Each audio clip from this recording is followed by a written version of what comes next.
Joining me today is multi-instrumentalist, producer, singer-songwriter, and now a two-time JUNO Award-winning artist, Aysanabee. How are you today? And congratulations. Hey, thank you. I'm doing well. I'm doing pretty well considering I actually did 2 interviews at I think like 6 in the morning and then 7 in the morning. But I got in from Sacramento last night pretty late.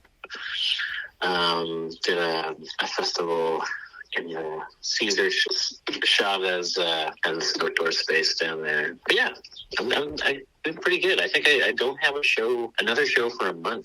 So it's like kind of strange, but kind of welcomed at the same time. Well, it's pretty early for festival season, but I guess when you have the weather that they do down there, you can have it any time of year.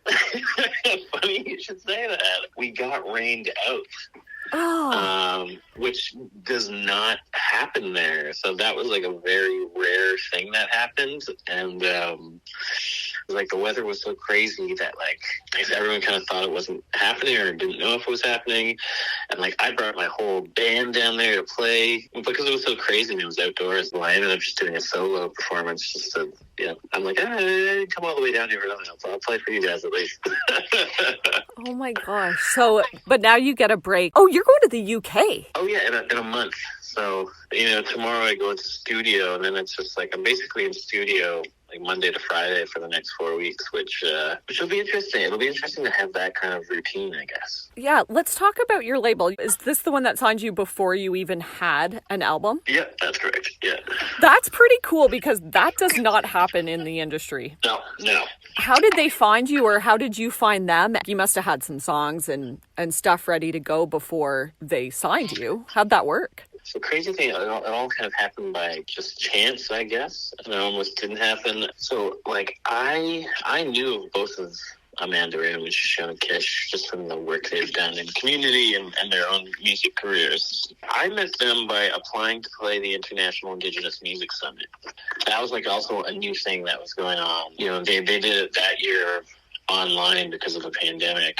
I remember because, like, all my friends were going on Serve and they were just like they were making EPs and they were making records from home, and I was still working from home full time. And so I was like, okay, well, if everyone's making records, I'm gonna pay off my student debt, I guess. And so I was like scrolling through social media and I saw like apply to play the International Indigenous Music Summit, and it was like this fee. And I mentioned this fee, and my old manager Amanda always brings it up because she founded the summit. She's like, I just want to clarify that fee was only $40.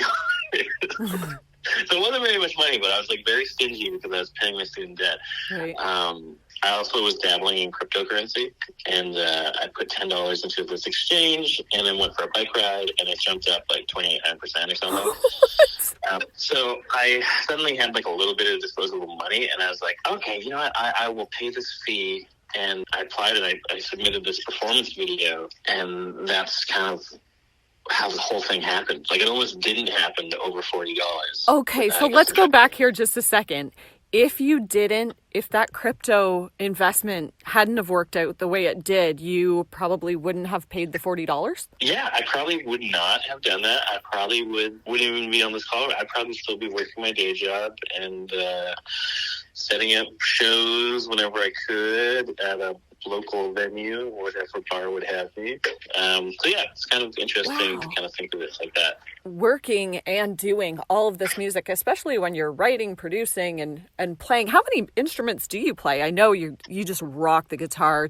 The finger picking is amazing on some of these songs. I play mostly guitar. I play saxophone, and I kind of I can be passable on piano. Okay. And I can play the bass, but I always feel like I'm just basically saying I play guitar too. So don't tell the bass players that.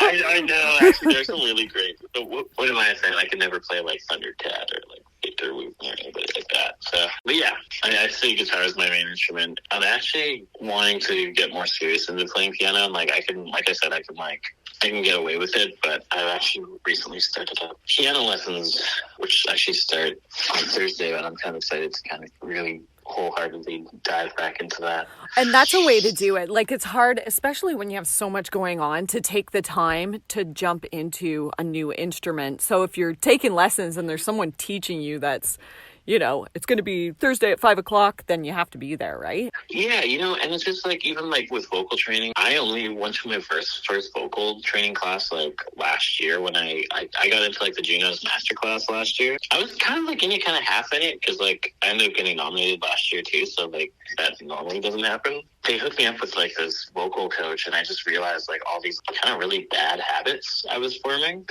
Oh, because they point them out to you? Yeah, it's just really important about like vocal health, right? I was opening for Dan Yangan in the fall, and I remember, you know, he'd be working, and then sometimes he'd come through like my sound check, and I remember one time him being, "Oh man, you really belt when you sing, eh?" And I was like, yeah, I guess I do. And he's like, "Oh man," he's like, "I used to belt. Can't anymore though."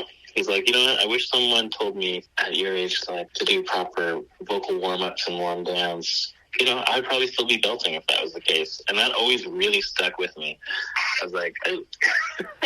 Yeah, because you wonder, like, there's a lot of performances, and I just kind of learned this through some of the interviews that I've done lately, because especially the people that scream when they're singing, like the hard rockers, a lot of the time it's like a really loud whisper into the microphone, because you wonder, how are you playing a 2.5-hour show like that? Yeah, apparently the singer like from AC/DC was like a whisper singer. Yeah. Which you wouldn't think. You wouldn't think he'd be like, hey. Yeah. You know, you'd think it was boring. Yelling. But they just crank the mic and he kind of whisper screams into it, right? And back then, they're lucky they didn't get so much feedback from that. Yeah, definitely. Let's get back to you, though, because you just won the coveted Songwriter of the Year and Alternative Album of the Year for your latest album, Here and Now. And that album just came out October 2023. Yeah. But your first album came out November 2022, and did you have the songs for the second album ready to go? Because these two are two different topics. Wotton is based on your grandfather and his residential school experiences, right? Yeah, no, the songs were there.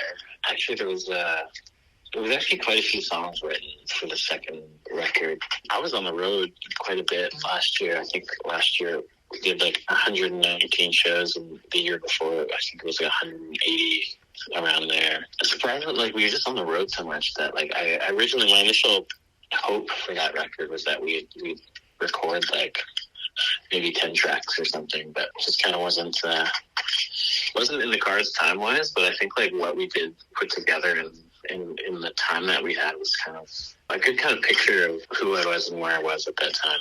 So you wrote that while you were touring? Yeah, like and sometimes when I was home too, because I'd be like home for like a few days here or home for a day there. And usually when I'm back, I'll just like to get back to kind of creation mode, because I feel like when you're on the road, you're always kind of like sharing things you've worked on.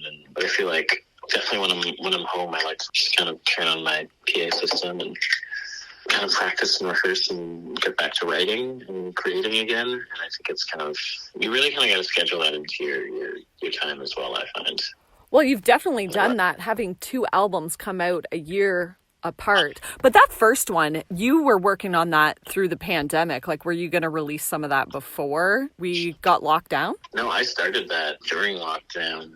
And yeah, you know, like I was saying, like I was still working full time. So like I thought I was going to I thought it was going to take me like 4 years to work on that record, because I was like slowly going through these conversations, right? And I thought, you know, whenever I was not too tired from working all day, like maybe I'd work on the record. But then, you know, I submitted that performance video and then went to the International Indigenous Music Summit, and then suddenly that's where the record deal came from. And I find, especially when there's teams involved, when there's other people involved and it's not just me, like it kind of pushes me to move a little faster. Mm-hmm. Just because like it just doesn't feel like, oh, this isn't just my time now, you know, like. Right. So yeah, like working with people and getting signed with, like you mentioned earlier, like it was maybe one full demo and like half a demo and like an idea of the record I wanted to work on.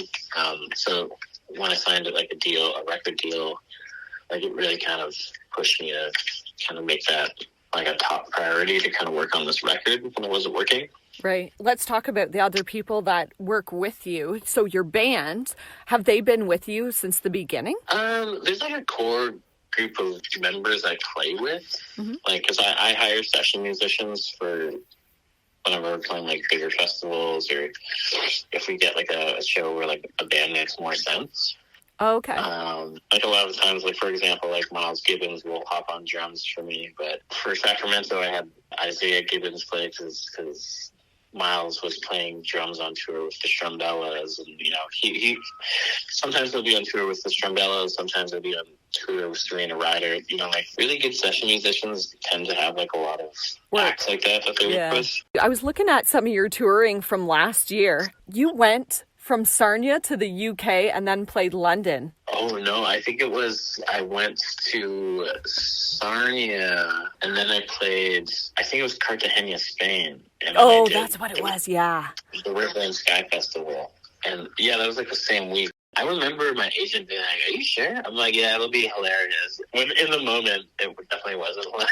So I was like, "Oh my God, what have we done?" That would be the worst jet lag ever. We barely made it to Sarnia on time, but we did. That was the main thing. We did I'm not even sure what happened. I think I played London, Ontario, went to Cartagena, Spain, went to Sarnia, I think for the Revelry Festival, and then we went up to the River and Sky Festival. We showed up, we played, and then we had to pack up immediately because we had to drive straight through the night to the airport to hop on a flight from Toronto to Vancouver to go play in Squamish. Oh my goodness. So are you going to be touring similar to that? I see the UK is coming up in May, but then you're Toronto, Quebec, BC, and there's all Canadian dates. We might be doing one, but that's still yet to be confirmed. Like an international that kind of throws the schedule for a bit of a loop. But it's kind of part of it too. That's kind of I do kind of it definitely can be a struggle, but I do kind of laugh at it here and there. I'm that's kind of wild that's even an option. It's not so glamorous though either. But how lucky are you, because you were doing this international traveling before you even released your second album. So that was all with your first album. Yeah, no, it was kind of wild. It was all very kind of organic too, to be honest. It was I ended up touring in Italy for a month because I agreed to do this workshop at a festival I was playing. I played this festival, Summerfolk, and I finished all my performances for the whole weekend, and then I was packing up after my last performance, and then the festival producers were someone got COVID, can you cover in? It's just this acoustic guitar workshop, we need a third person to play it. And I was kind of gassed, I was kind of tired, and I was I don't know. I was whatever. I have all my stuff right in my hands right now. I'll just walk over, I'll go do it. Okay. And I ended up playing with this guy at Pepe Gambetta, and he brought me to Italy. He called me 3 months later and was I'm still thinking about that performance. And he's I run this show in Italy every year, this acoustic guitar festival, and I want to bring you over to come play it. And I was all right. And I thought it was going to be this little club or something. Yeah. But it was the National Theater. It was sold out 3 nights in a row for us. And and that's all for me, just being yeah, I guess I'll do it. You know what I mean? It's, you never know. Not getting any younger. There's been a lot of that happening where it's someone will have been in the audience who books this festival, or someone will have been in the audience who runs this radio show. Yeah, just very organically kind of meant happened. To be. Yeah. And I've seen in interviews that you get stage fright sometimes. Is that still the case? Yeah, you know what? Actually, it's funny because it's more so with a band now. When I'm solo, I can get real rubato. When I'm just feeling the song, I'm I'm gonna take a 2-second pause here for myself, or maybe just for dramatic effect, or maybe I just kind of forgot the song a little bit, and I'm going to take 2 seconds to right. that's not a thing when you're playing with a band. It's like everything is very like it timed. Has to happen on the beat, or it all falls apart. But yeah, I definitely still get nervous. I think, and I like it. You know, like it gives you adrenaline. Definitely when I'm not, gives you adrenaline, gives you more energy. Like when I'm not nervous, that's when I'm like, what's going on here? Well, and you don't want to be thinking about, you know, oh, what am I going to have for breakfast tomorrow? You want to be in the moment with the crowd, and they feel your excitement. Yeah, exactly. And like, especially, you know, I feel like the songs resonate with a lot of people, and it's like, I always try to bring myself back to where I was when I wrote the song. So it's important for me to really engage in that moment. So. Well, it seems to be working for you. You just got 2 JUNOs and you're still going strong. Can we expect another album from you, you know, in the next year or so? No pressure. Yeah. No, that's what we're working towards right now. So. All right. Well, thank you so much for taking the time with me, and we look forward to everything you've got coming out and listening to the 2 albums you already have. It's good stuff. So thank you so much for joining me today. Yeah, of course. Thank you so much for having me.